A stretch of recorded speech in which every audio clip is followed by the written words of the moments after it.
सर्वप्रथम तो कांग्रेस पार्टी ने मुझे यहाँ प्रत्याशी बनाया। कांग्रेस पार्टी की ओर से यहाँ पर उम्मीदवार के रूप में लड़ने का मौका दिया, उसके लिए मैं कांग्रेस नेतृत्व का धन्यवाद ज्ञापित करता हूँ। और उसके बाद कांग्रेस पार्टी ने उम्मीदवार बनाने के बाद यहाँ पर पूरे कांग्रेस संगठन ने और संगठन के माध्यम से पूरी विधानसभा के कांग्रेस कार्यकर्ताओं ने एकजुट होकर के हमें सहयोग, समर्थन और आशीर्वाद दिया। इन विपरीत परिस्थितियों में हम लोग बहुत ताकत से चुनाव लड़े। उसके लिए मैं आप लोगों के माध्यम से कांग्रेस कार्यकर्ताओं का धन्यवाद ज्ञापित करता हूं। और आम जनता ने जो भरपूर स्नेह, प्यार और आशीर्वाद दिया, उसके लिए मैं पूरी जावरा विधानसभा, जावरा शहर के प्रत्येक युवा, महिला, व्यापारी, किसान, हर वर्ग को, हर जाति समाज के लोगों ने हमको सहयोग और आशीर्वाद दिया, उसके लिए मैं धन्यवाद ज्ञापित करता हूं।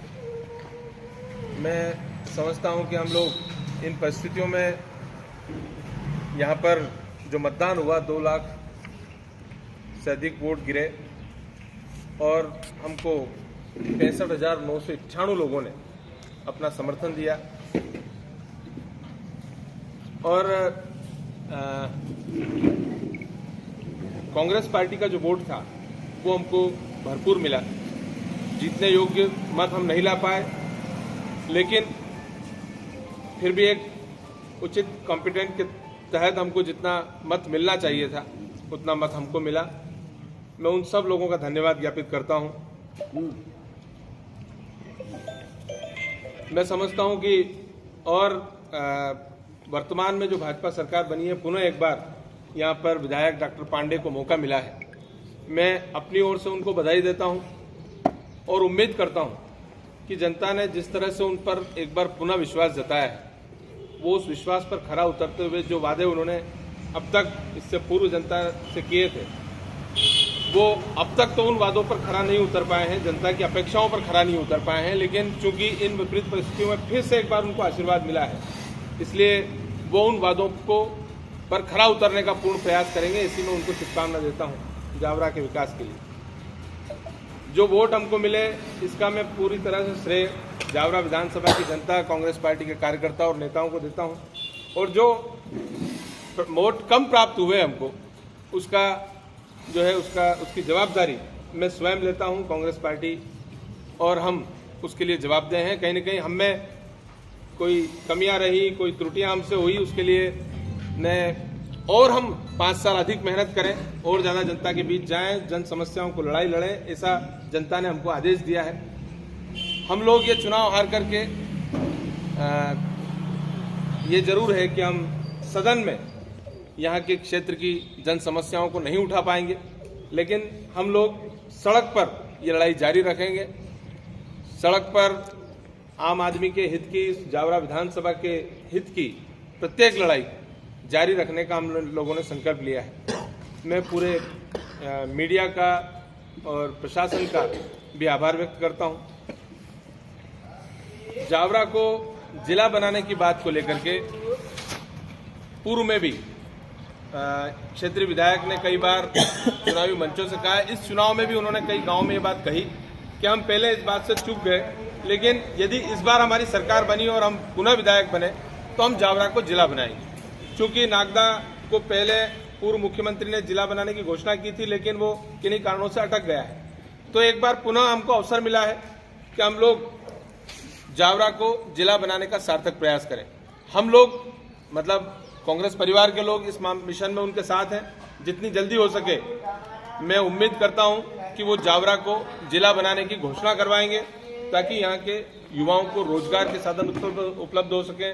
जावरा को जिला बनाए जाने से और हमको अन्य अनेक जो फायदे हैं, हमारे पूर्व की जो समितियां इसके लिए लड़ाई लड़ रही हैं, हम लोगों ने उसके लिए भरपूर प्रयास किया। हमने वो लड़ाई पूरे विधानसभा के 1 लाख लोगों के लगभग हमने हस्ताक्षर करवाए। पूरे जावरा विधानसभा में हमने पद यात्राएं की, गांव-गांव, घर-घर तक पहुंचे थे और हमने उसको जन आंदोलन बनाया था। जनता चाहती है कि जावरा जिला घोषित हो, तो मैं उम्मीद करता हूं कि नए विधायक अपनी इस अपेक्षा पर खरा उतरेंगे। और अगर उन्होंने ऐसा नहीं किया तो हम एक बार पुनः जावरा को जिला बनाए जाने की लड़ाई सड़कों पर फिर प्रारंभ करेंगे।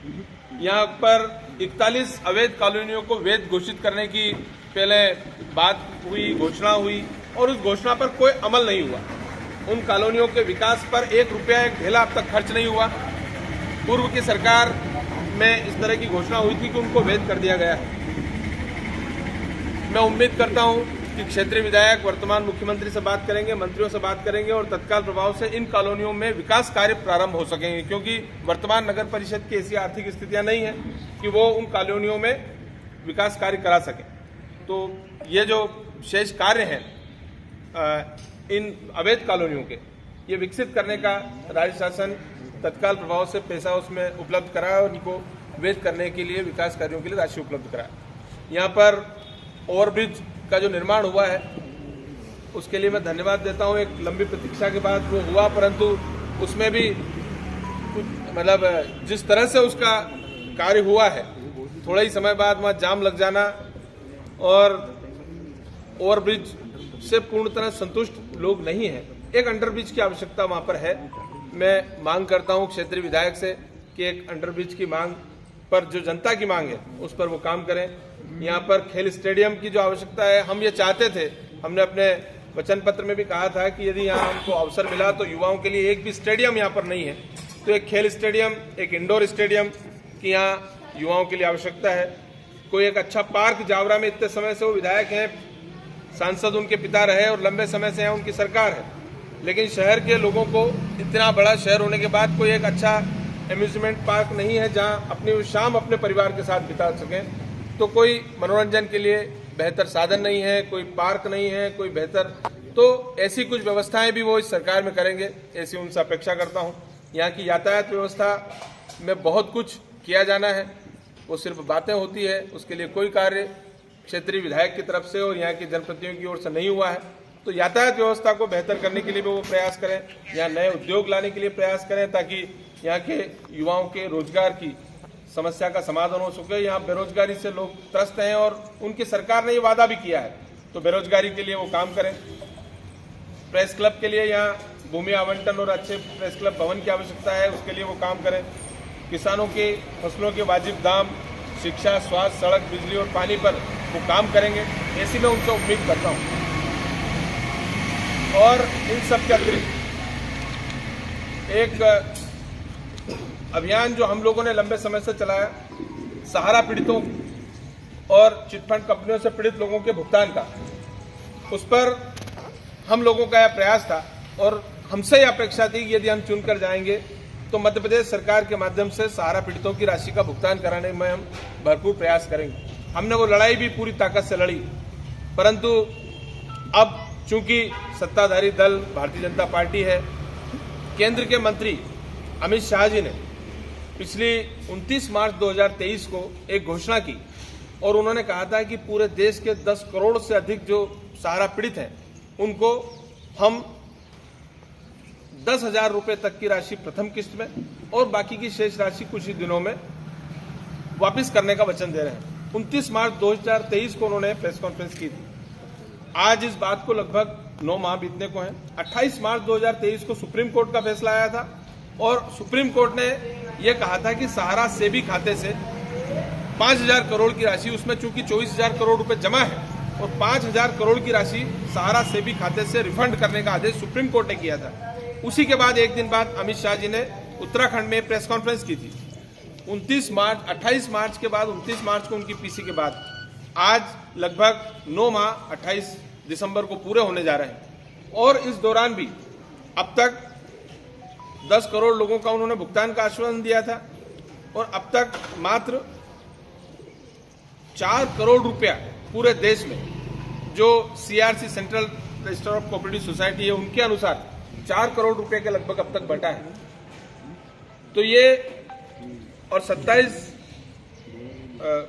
ये जो राशि है, ये राशि सिर्फ 4 कंपनियां जो क्रेडिट कोऑपरेटिव सोसाइटीज हैं उन्हीं 4 कंपनियों को देने को आदेश हुआ था। इसके अलावा सहारा की रियल एस्टेट, सहारा की हाउसिंग, क्यू शॉप, सहारा की कमर्शियल कंपनियां, वो जितनी बाकी हैं वो तो सब बाकी थी। उनमें लगभग 1 से 1.5 लाख करोड़ रुपया बाकी है, वो अपनी जगह है 1 से 1.5 लाख करोड़। लेकिन ये आश्वासन हमको दिया गया था कि ये 10 करोड़ लोगों का हिंदुस्तान के 10 करोड़ लोगों का लगभग इसमें जो हजारों करोड़ रुपया है उनको वापस मिल पाएगा। मध्य प्रदेश शासन के राज्य केंद्र सरकार के हस्तक्षेप के बाद हम लोगों ने ये सुप्रीम कोर्ट से निर्णय कराया है, परंतु वो जो 5,000 करोड़ की राशि सहारा से भी खाते से रिफंड करने का आदेश हुआ था, वो राशि भी अब तक नाम मात्र की भी नहीं बढ़ पाई है। चूंकि ये विधानसभा चुनाव में हम लोगों का प्रमुख रूप से इसमें ध्येय था, उद्देश्य था, लेकिन अब तक इसमें कोई कार्रवाई केंद्र सरकार की तरफ से नहीं हुई है। मैं मांग करता हूं कि राज्य शासन, यहाँ के विधायक इस मामले को पुरजोर तरीके से उठाएंगे, क्योंकि जावरा विधानसभा के 20,000 से अधिक लोग सहारा इंडिया कंपनी में पीड़ित हैं। अभी जितने लोग ऑनलाइन कर रहे हैं, अमित शाह जी के आश्वासन के बाद ऑनलाइन पोर्टल वो हुआ, ऑनलाइन पोर्टल में लोगों ने अप्लाई किया। 1,44,00,000 लोगों ने ऑनलाइन पोर्टल पर उन्होंने अब तक आवेदन किए हैं। वो सीआरसी का पोर्टल खुद बता रहा है 1,44,00,000 लोगों में से कुछ हजार लोगों को छोड़ दिया जाए तो बाकी सारे लोगों के पास एक डिफिशियंसी के मैसेज रिपीट आ रहे हैं। विद इन 1 मंथ एक वापस डिफिशियंसी के मैसेज आ रहे हैं और उसमें वो अलग अलग कारण बता दे रहे हैं। कोई कह रहे हैं कि आपके जो सहारा के खाते हैं उसमें आपके नाम मैच नहीं हो रहे हैं, किसी में कह रहे हैं कि आपका बैंक अकाउंट लिंक नहीं हो रहा है, जबकि अमित शाह जी ने सिर्फ एक बात कही थी कि आपका आधार कार्ड और बैंक अकाउंट जो है वो उससे आधार लिंक होगा।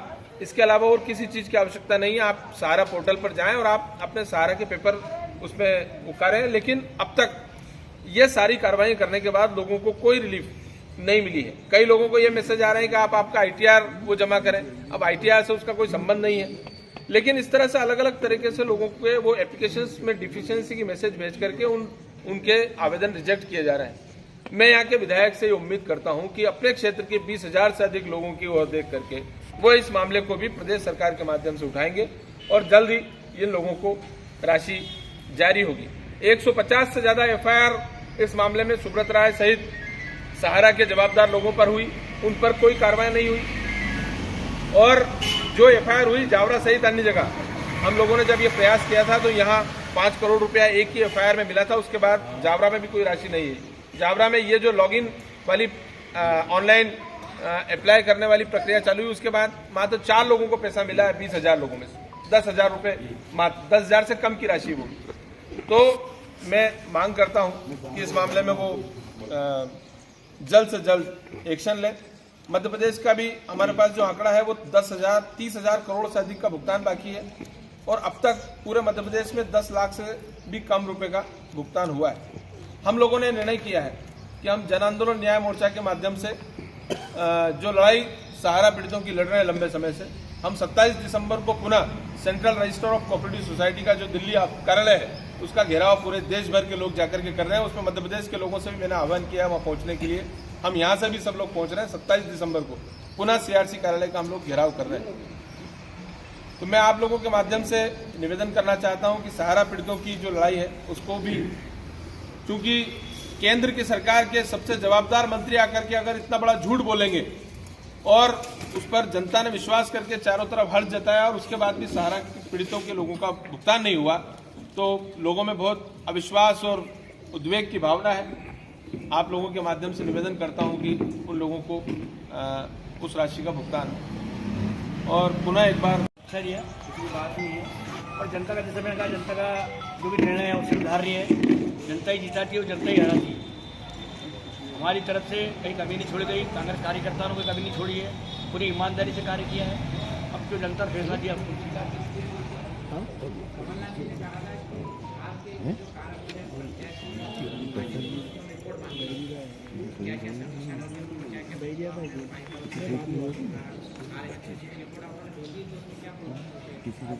और प्रत्यक्ष जी खुद गए थे, मीटिंग बुलाई थी कमलनाथ जी ने, जो भी रहा होगा आप लोगों को बताया होगा। ये एक महत्वपूर्ण बात ये भी है कि पहले की तरह ही इस बार भी वर्तमान विधायक को यहाँ पर जनता का भरपूर मतलब ऐसा कोई आशीर्वाद नहीं मिला है जिससे उनको विजेता, ये उनके विरुद्ध मतदान यहाँ ज्यादा हुआ है। एक बार पुनः इस बार फिर पहले की तरह ही यहाँ पर कुल वोट 2,03,906 गिरा। कांग्रेस को 65,991 लगभग 66,000 वोट मिले और बीजेपी को 92,000 वोट मिले। 40,746 वोट निर्दलीय जीवन सिंह को मिले। इस तरह से निर्दलीय और कांग्रेस का वोट यानी भाजपा और वर्तमान विधायक को जो वोट मिला उनके खिलाफ जो वोट पड़ा है, जो वोट उनसे 5000 अधिक है, यानी यदि ये निर्दलीय वाली कहानी नहीं होती तो निश्चित रूप से हम चुनाव जीतते, कांग्रेस ही चुनाव जीतती। लेकिन उनको उनके विरुद्ध जो मत है, उनके विरुद्ध मतों का विभाजन होने के कारण यहाँ पे भारतीय जनता पार्टी जीती है। जनता की हम जो पूरे क्षेत्र में घूमे हैं, शहर से लेकर गांव तक, चुनाव परिणाम से लेकर अब तक, आम जनता में इस पूरे परिणाम को लेकर आश्चर्यचकित होने वाली स्थितियां हैं। अधिकांश लोगों का 99% कांग्रेस कार्यकर्ताओं का, आम जनता का यह मत है कि ये ईवीएम के माध्यम से सरकार ने कराया हुआ खेल है।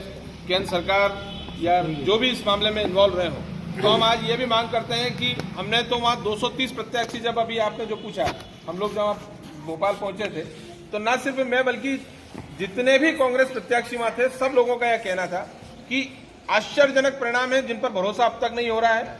जन भावनाओं के बिल्कुल विपरीत परिणाम आया है, जनता के वोट के विपरीत परिणाम आया है। इसलिए ईवीएम पर चूंकि, और उसमें टेक्निकली ये सब लोगों ने बताया, वहां पर सारे लोगों ने एक मत से, उम्मीदवारों ने, कि इसमें पहले जब कांग्रेस सरकार इसको ईवीएम जब शुरुआत हुई थी तब ईवीएम का रोल सिर्फ एक कैलकुलेटर की तरह था, 2x2 4 ही होता था उसमें। लेकिन ये वीवीपैट लगने के बाद उसमें चिप लगी है और चिप को नियंत्रित किया जा सकता है किसी भी अन्य स्थान पर बैठ करके। चूंकि उसमें चिप लगी है, उसको कमांड दिया जा सकता है, उसको मॉनिटर कहीं से भी किया जा सकता है, हो सकता है विदेश में बैठ करके भी इसमें कहीं न कहीं इस तरह से, क्योंकि वीवीपैट पर जो वोट गिर रहा है वो वोट दिखाई दे रहा है, लेकिन ईवीएम में जो अंदर मतदान हो रहा है वो दिखाई नहीं दे रहा है। वो तो सीधा काउंटिंग होगी और आप उसको सील कर दें, 4 बार उसको सील कर दें और सब हम लोगों को साइन करा दें और उसको कितने ही ताले में रख दें। लेकिन जिस तरह से एक मोबाइल को यहाँ बैठ करके कजाकिस्तान में हैक किया जा रहा है, उसी तरह ईवीएम को भी हैक किया जा सकता है। इसलिए सारे प्रत्याशियों ने ये कहा, कमलनाथ जी, दिग्विजय सिंह जी सहित लीडरशिप को, कि आने वाले चुनाव में ईवीएम पर रोक लगाने के लिए राष्ट्रीय स्तर पर कांग्रेस पार्टी और सारी पार्टियां बैठ करके निर्णय करें, और यदि ईवीएम से चुनाव कराने का फिर भी निर्वाचन आयोग और केंद्र सरकार निर्णय करती है तो इस चुनाव का, आने वाले चुनाव का बहिष्कार किया जाए। ये तक सभी लोगों की, पूरे प्रदेश के कांग्रेस के लोगों की भावना है। लेकिन अभी ईवीएम रीडिंग का काम चल रहा है, किसी प्रत्याशी ने कोई आपत्ति नहीं ली है, केवल नहीं, हम लोगों ने आपत्तियां ली है। आपको बता देता हूं, मैंने खुद ने आपत्ति ली है ईवीएम के उस पर, और मेरे पास रिसिप्ट पड़ी है, और वो उनका यह कहना है कि इस तरह की आपत्तियां जो है वो मान्य नहीं है। हम लोगों ने तो बाकी सारी जगह भी, ये आश्चर्यजनक है, पहली बार हजारों की संख्या में पूरे मध्य प्रदेश से प्रत्याशी जितने आए तो उन्होंने बताया कि निर्वाचन आयोग ने किसी एक भी प्रत्याशी की ईवीएम से संबंधित या अन्य शिकायतों पर कार्रवाई नहीं की। आमतौर पर निर्वाचन आयोग बहुत निष्पक्ष होकर के कार्रवाई करता है, परंतु वर्तमान में जो चुनाव हो रहे हैं उसमें ऐसा लगता है कि निर्वाचन आयोग भी पूरी तरह से सरकार का जो है तोता बन गया है, उनके पंगु हो चुका है, और कोई निर्णय स्वतंत्र करने की स्थिति में नहीं है। अगर वो कह रहे हैं तो मैं पुनः एक बार, अभी चूंकि उसमें समय है, मैंने कल उसको पढ़ा, तो मैं पुनः एक बार उनको जो अपने आपत्तियां पेश करी है उसकी कॉपी पुनः भेजूंगा कलेक्टर को। 5 राज्यों में चुनाव हुए हैं, 3 राज्यों में बीजेपी सरकार आई, 2 में बीजेपी सरकार नहीं आई, तो वहाँ का क्या कहना है आपका? वहाँ भी कब वो चाहे तो कर सकते थे? देखिए, घोटाला अगर 5 जगह होता तो फिर पकड़ा ही जाता। इसलिए उनका उद्देश्य ये था कि मध्य प्रदेश जो बड़े राज्य हैं, हिंदी भाषी राज्य हैं, जहाँ लोकसभा में उनको ज्यादा फायदा उठाना है, उन राज्यों पे, और वहाँ जहाँ बीजेपी की स्थिति कमजोर थी वहाँ उसका फायदा नहीं उठा। देखिए, मैं बहुत प्रामाणिकता के साथ नहीं, जब तक इसके सबूत नहीं मिल जाते। लेकिन चूंकि ये संशय मेरा अकेले का नहीं है, हम सब लोग जितने यहाँ बैठे हैं, सबने अपने अपने प्लेटफॉर्म पे कहीं न कहीं ये बात देखी, सुनी, और आम जनता में, कांग्रेस के कार्यकर्ताओं में इस तरह की बात है कि ये एक बड़ा घोटाला हो सकता है इसकी बहुत। और जब कांग्रेस पार्टी और विपक्ष ये लगातार कह रहा है कि जब इसमें संशय है तो इसको हटा करके आप एक बार निष्पक्ष चुनाव बैलेट पेपर से करा दीजिए। 199 सीटों पर जहां बैलेट से चुनाव, अभी जो चुनाव हुए उसमें बैलेट पेपर पर 199 सीटों पर कांग्रेस पार्टी आगे थी। तो आखिर ऐसा क्या हो गया कि बैलेट पे जो चुनाव हो रहे हैं उसमें कांग्रेस जीत रही है और ईवीएम में चुनाव हो रहे हैं वहां कांग्रेस हार रही है? तो ये प्रश्न चिन्ह पैदा कर रहा है, और निष्पक्ष चुनाव कराने की जवाबदारी निर्वाचन आयोग की है। हमारे मन की शंकाएं दूर करने की जवाबदारी निर्वाचन आयोग की है, ऐसा हमारा कहना है। कई कांग्रेस के कार्यकर्ताओं का कहना है जो निचले स्तर पर काम करते हैं, उनका कहना है कि कुछ नेताओं की आपसी महत्वाकांक्षा और उनकी गुटबाजी यहाँ कांग्रेस को आगे बढ़ने से रोक रही है। तो इस पर आप कांग्रेस के पदाधिकारी और प्रत्याशी के तौर पर दोनों क्या करेंगे? हाल ही में नगर पालिका में उसका एक उदाहरण देखने को मिला। पार्टी फोरम बात होगी, पार्टी वाला बैठ रहा है जो भी है, पार्टी फोरम बात होगी। तो पार्टी में बात चल रही है, आपकी जनता आपको वोट दे रही है, तो जनता को पार्टी फोरम में बात होगी, बात विशेष पार्टी फोरम बात होगी, जो भी होगा पार्टी बढ़ रहा है। मीडिया का प्रश्न कर रहा था, जवाब तो देना पड़ेगा। यार मैं आपको जवाब पार्टी फोरम में बात बैठ के डिसाइड करेगी जो भी है, भाई हमारे घर की है। भाई सवाल ये भी है कि अगर आपके झगड़े फिर पार्टी फोरम के अंदर क्यों नहीं होते, वो जनता के बीच क्यों होते हैं, अखबारों में क्यों छपते हैं? कुछ गलत क्या होता है, कुछ गलत फहमी हो जाती है, उसकी वजह से झगड़ा करता है, झगड़े वाला कोई उद्देश्य नहीं होता, या आपने कुछ कहा मैंने कुछ सुन लिया, ने एकदम प्रतिक्रिया व्यक्त कर दी मेरी, हो जाता है।